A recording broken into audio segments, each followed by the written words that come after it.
Hello friends and welcome to the med project medical lectures. और आज हम pharmacology का नेक्स्ट टॉपिक देखने जा रहे हैं, जो कि है एंटीबायोटिक्स पर। और जो इम्पोर्टेंट बीटा एंटीबैक्टम ग्रुप का जो इम्पोर्टेंट एंटीबायोटिक है वो है पेनिसिलिन। तो आज हम पेनिसिलिन के बारे में पढ़ेंगे। तो उसमें हम क्या क्या देखेंगे, उसका मैकेनिज्म ऑफ एक्शन देखेंगे, क्लासिफिकेशन, उसके यूजेस और एडवर्स ड्रग रिएक्शन, जो भी एग्जाम में आपके लिए इंपॉर्टेंट है वही हम आज के वीडियो में कंटिन्यू करने वाले हैं। तो मैकेनिज्म ऑफ एक्शन आपके लिए 5 मार्क के लिए कभी कभार पूछा जाता है, और मैकेनिज्म ऑफ एक्शन के साथ साथ क्लासिफिकेशन भी पूछा जाता है। अगर इस पर लॉन्ग क्वेश्चन आता है तो लॉन्ग क्वेश्चन कैसा आता है, उसमें आपको ये पेनिसिलिन का मैकेनिज्म ऑफ एक्शन और उसके साथ साथ उसके यूजेस और क्लासिफिकेशन दोनों लिखना पड़ता है। तो ये सारा आता है आपके लिए, या तो 5 मार्क के लिए या फिर 10 मार्क के लिए। फार्माकोलॉजी में पेनिसिलिन पर 100% क्वेश्चन आता है। तो देखते हैं पेनिसिलिन क्या होता है। तो पेनिसिलिन का सबसे पहले देखते हैं मैकेनिज्म ऑफ एक्शन, यानी कि पेनिसिलिन हम सभी को तो पता है पेनिसिलिन का एक एंटीबायोटिक है, पर वो बैक्टीरियाज पर वर्क कैसे करते हैं और उसके बैक्टीरियाज को किल करने की एक्शन कैसी, तो उसके बारे में हम देखेंगे through the mechanism of action में। तो उसमें हम पहले क्या देखेंगे, इनहिबिट द ट्रांसपेप्टिडेजेस। जो एंजाइम रहता है ये एक पर्टिकुलर, सपोज ये हमारे एक बैक्टीरिया है। अभी इस बैक्टीरिया की साइड पे क्या रहती है, सेल वॉल रहती है। अभी सेल वॉल किससे बनती है, पेप्टिडोग्लाइकन से बनती है। तो ये हमारी सेल वॉल, ये एक हमारी बैक्टीरिया है, और ये क्या है, हमारी पेप्टिडोग्लाइकन्स की सेल वॉल है। अब ये पेप्टिडोग्लाइकन्स की सेल वॉल कैसे बनती है, तो जब भी बैक्टीरिया डिवाइड होता है तो उसकी जो डॉटर सेल्स रहती है, तो डॉटर सेल्स में ये जो ट्रांसपेप्टिडेज एंजाइम रहता है, तो ये ट्रांसपेप्टिडेज एंजाइम क्या करता है, हमारे जो पेप्टिडोग्लाइकन्स से वो पेप्टिडोग्लाइकन्स का सिंथेसिस करवाता है। एक बार पेप्टिडोग्लाइकन्स फॉर्म हो गया तो अल्टीमेटली सेल वॉल फॉर्म हो जाती है। अब ये सेल वॉल का इंपॉर्टेंट फंक्शन क्या है, तो सेल वॉल का मेन फंक्शन क्या है, ये बैक्टीरिया को ऑस्मोटिक ब्रश से बचाता है। अभी ऑस्मोटिक ब्रश क्या होता है, तो जब भी बैक्टीरिया, सपोज ये हमारी एक मेन बैक्टीरिया है, और जब बैक्टीरिया डिवाइड होती है, अभी समझो इसके साइड में इसकी सेल वॉल है, जब भी बैक्टीरिया डिवाइड होती है तो ये जो डॉटर सेल्स रहती है, तो डॉटर सेल्स पर कोई भी कुछ भी तरह का सेल वॉल नहीं रहता। तो इस कंडीशन में क्या होता है, ये डॉटर सेल्स क्या करती है, बॉडी का जो वाटर रहता है या फिर किसी भी जो भी हमारी बैक्टीरिया रहती है, तो बैक्टीरिया की भी म्यूकोसल लेयर पर रहती है, और म्यूकोसल लेयर पर क्या रहता है, वाटर रहता है या फिर सीरम रहता है। तो ये क्या करती है, बैक्टीरिया उस फ्लूइड को है ना एब्जॉर्ब करती है। एक बार फ्लूइड उसमें एब्जॉर्ब हो गया तो बैक्टीरिया स्वेल हो जाता है और ब्रस्ट हो जाता है। इस प्रोसेस को हम क्या कहते हैं, ऑस्मोटिक ब्रस्ट। और ये सेल वॉल क्या करती है, इस जो डॉटर सेल का है, ये जो डॉटर सेल है, तो डॉटर सेल्स का ये जो ऑस्मोटिक ब्रस्ट होता है, तो उस ऑस्मोटिक ब्रस्ट को प्रिवेंट करती है। तो ये हुआ सेल वॉल का इंपॉर्टेंट फंक्शन। अभी पेनिसिलिन किस पर एक्ट करता है, तो पेनिसिलिन इसको, ये जो सेल वॉल का सिंथेसिस है, तो उस सिंथेसिस पर एक्ट करता है। क्या करता है, जब भी बैक्टीरिया डिवाइड होता है तो डॉटर सेल्स में वो क्या करता है, पेनिसिलिन आपकी जो सेल वॉल फॉर्म हो रही है उस सेल वॉल को ही फॉर्म नहीं होने देता। तो जब आपकी सेल वॉल फॉर्म नहीं होती तो अल्टीमेटली क्या होता है, आपके बैक्टीरिया पर ऑस्मोटिक ब्रस्ट का इफेक्ट हो जाएगा, या फिर बैक्टीरिया मोर से मोर वाटर एब्जॉर्ब कर लेगा, बैक्टीरिया स्वेल हो जाएगा और उसकी डेथ हो जाएगी या फिर ब्रस्ट हो जाएगा। इस प्रोसेस को हम कहते हैं killing of the bacteria by osmotic burst. तो पेनिसिलिन क्या करता है, जो भी सेल वॉल का सिंथेसिस है उसे स्टॉप करता है। अभी पेनिसिलिन सेल वॉल का सिंथेसिस कैसे स्टॉप करता है, तो पेनिसिलिन किसे इनिबिट करता है, तो पेनिसिलिन इनिबिट करता है इस ट्रांसपेप्टिडेजेस एंजाइम को। तो ट्रांसपेप्टिडेजेस एंजाइम का फंक्शन क्या है, तो ये जो एंजाइम, इस एंजाइम का फंक्शन क्या रहता है, पेप्टिडोग्लाइकन्स को बनाना। अभी पेप्टिडोग्लाइकन्स क्या रहती है, जिससे हमारी सेल वॉल बनी रहती है। तो इनहिबिट द पेनिसिलिन क्या करते हैं, इनहिबिट द ट्रांसपेप्टिडेजेस एंजाइम। तो ये एक बार ये एंजाइम इनहिबिट होगा या फिर इसकी एक्शन कम हो गई तो अल्टीमेटली क्या होगा, पेप्टिडोग्लाइकन्स का सिंथेसिस से नहीं होगा। पेप्टिडोग्लाइकन्स का सिंथेसिस होगा नहीं होगा तो क्या होगा, नो सेल वॉल फॉर्मेशन। अगर आपके पास पेप्टिडोग्लाइकन्स नहीं बने तो आपकी सेल वॉल किससे बनेगी, जो कि उसका इंपॉर्टेंट कंपोनेंट है।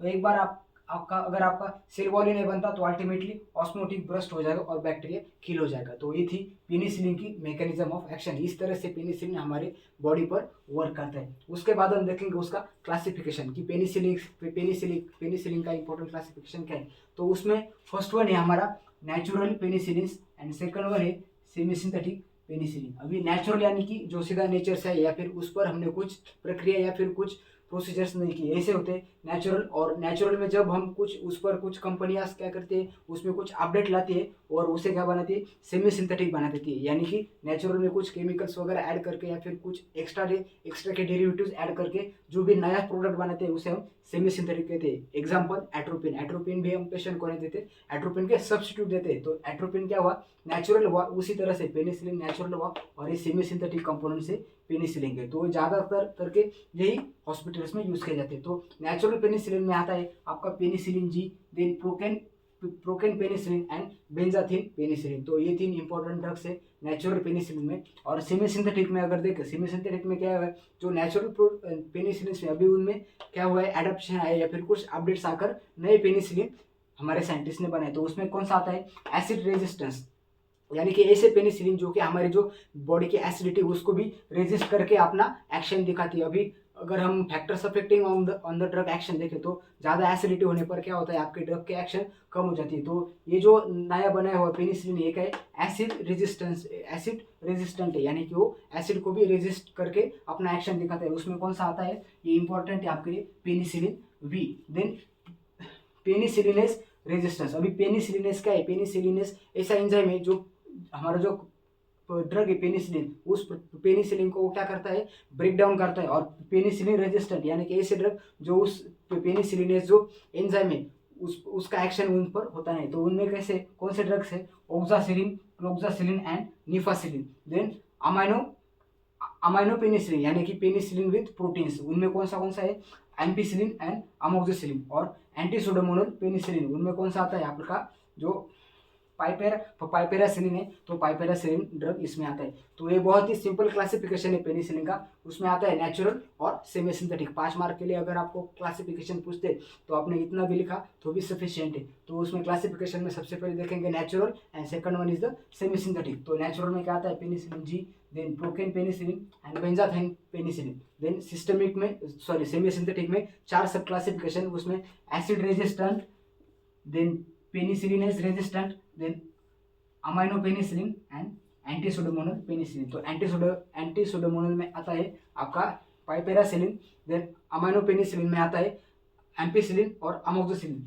तो अमाइनो पेनिसिलिन में इधर स्टार्टिंग का जो एम है वही एम आपको ध्यान में रखना है। उसमें क्या बनता है, एम्पिसिलिन और अमोक्सिसिलिन। ये तो एम सेम है, ऐसा एक आप सिंपल सा ट्रिक लगा सकते हैं। देन पेनिसिलिनेस रेजिस्टेंट, उसमें क्या आता है, ऑक्सासिलिन, क्लोक्सासिलिन एंड नेफासिलिन। और जो एसिड रेजिस्टेंस है वो पेनिसिलिन वी। तो ये हुआ सिंपल सा क्लासिफिकेशन पेनिसिलिन का। अभी हम क्या देखेंगे, पेनिसिलिन के यूजेस देखेंगे कि पेनिसिलिन, अभी आप सभी को पता है पेनिसिलिन क्या है, तो पेनिसिलिन एक एंटीबायोटिक है। तो एंटीबायोटिक किस में देते हैं, एंटीबायोटिक यानी कि जो लाइफ को स्टॉप करता है या फिर किल करता है। तो एंटीबायोटिक में या फिर बैक्टीरिया को जो किल करता है, तो जो भी बैक्टीरियल इन्फेक्शन है उन सभी इन्फेक्शन में पेनिसिलिन का यूज होता है। तो सबसे पहले देखते हैं न्यूमोकोकल इन्फेक्शन, जो भी न्यूमोकोकल इन्फेक्शन है, एग्जांपल निमोनिया, मेनिंजाइटिस, ऑस्टियोमाइलिटिस, इस इन्फेक्शन में पेनिसिलिन का यूज होता है। तो निमोनिया हमारे लंग्स पर अफेक्ट करता है। देन मेनिंजाइटिस, जो भी हमारी ब्रेन की कवरिंग होती है उनमें अगर कुछ इन्फेक्शन हो जाता है, सीएसएफ का इन्फेक्शन हो जाता है, तो उसमें भी हम पेनिसिलिन देते हैं। देन ऑस्टियोमाइलिटिस, हमारे बोन का एक बैक्टीरियल इन्फेक्शन है, अगर बोन में इन्फेक्शन आता है तो उस कंडीशन में भी हम पेनिसिलिन दे सकते हैं। Then second one is the streptococcal infection. अभी स्ट्रेप्टोकोकल इन्फेक्शन में देखें pharyngitis, sinusitis, then laryngitis, endocarditis. Pharyngitis और लैरिंजाइटिस यानी कि जो हमारा फेरिंग्स और लैरिंग्स का इन्फ्लेमेशन है उसे हम फेरेंजाइटिस एंड लैरिंजाइटिस कहते हैं। साइनोसाइटिस, जो भी हमारे साइनसेस है, मैस्टर साइनस, टेम्पोरल साइनस, तो उन साइनसेस में अगर इन्फेक्शन हो जाता है, जो भी हमारे कॉमन कोल्ड है, तो कॉमन कोल्ड में बहुत बार साइनोसाइटिस पेशेंट को हो जाता है। तो उस कंडीशन में हम पेनिसिलिन या फिर जो अमोक्सिसिलिन वगैरह इस कंडीशन में देते हैं। देन एंडोकार्डाइटिस, एंडोकार्डाइटिस यानी कि क्या, हार्ट का इन्फेक्शन हो जाना, हार्ट की जो इंटीरियर मसल्स की लेयर रहती तो उस पर अगर इन्फेक्शन हो जाता है तो उस कंडीशन को हम एंडोकार्डाइटिस कहते हैं। Then meningococcal infections, streptococcal infection, syphilis, diphtheria. Then anaerobic infection में गैंग्रीन आता है। Then pulmonary brain and dental abscess. अभी एब्सेस यानी कि क्या, जब भी एक बॉडी में कुछ इन्फेक्शन की वजह से पस फॉर्मेशन हो जाता है और सपोज ये आपका एक ऑर्गन है और ऑर्गन में इधर एक कुछ इन्फेक्शन हुआ है और इन्फेक्शन इतना बड़ा है कि उधर इन्फ्लामेटरी रिस्पॉन्स ज़्यादा होकर उधर पस फॉर्मेशन हुआ है। तो जब ज़्यादा दिनों के लिए जब आपका पस इधर एक जगह पर रहता है तो उधर क्या, वो एक खुद की एक कैविटी बना लेता है या फिर लीजन बना लेता है, उसको हम क्या कहते हैं, एब्सेस कहते हैं। एब्सेस यानी कि क्या, किसी भी तरह का लीजन जिसमें पस प्रेजेंट है। तो पल्मोनरी लंग्स में हो सकता है, ब्रेन में हो सकता है, या फिर डेंटल एब्सेस में भी आप पेनिसिलिन यूज़ कर सकते हो। Then tetanus, then gangrene, mainly gas gangrene में पेनिसिलिन हम यूज़ करते हैं। Then anthrax. तो इतने सारे पेनिसिलिन के यूजेस है। और भी फॉर सपोज हमारा जो प्रोफाइलैक्टिक है, जो रोमेटिक फीवर रहता है, तो रोमेटिक फीवर में भी पेनिसिलिन का यूज़ होता है, उसके प्रोफाइलैक्टिक, एज ए प्रोफाइलैक्टिक।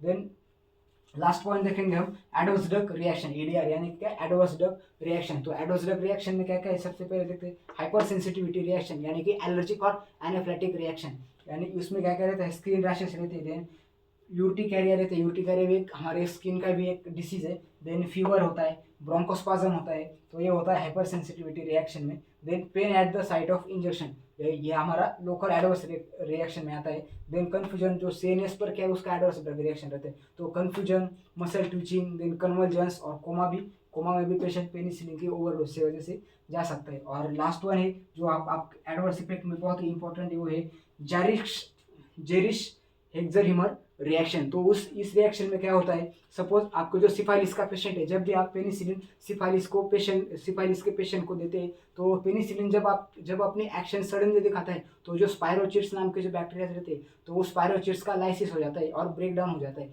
और जब वो स्पायरोचिट्स स्किल होते हैं, तो वो कुछ लैक्टिक प्रोडक्ट्स हमारे ब्लड में ट्रांसफर कर देते हैं या फिर सीक्रेट करते हैं, तो उसकी वजह से कुछ सिम्टम्स दिखते हैं, जिस सिम्टम्स को हम कंबाइन कहते हैं जारिश जारिश हेरक्सहिमर रिएक्शन। तो इसमें क्या क्या आता है, पेशेंट को फीवर आ सकता है, देन माइल्जिया, शिवरिंग और वेस्कुलर कोलैप्स पेशेंट को हो सकता है। तो ये सारे थे एडवर्स ड्रग रिएक्शन।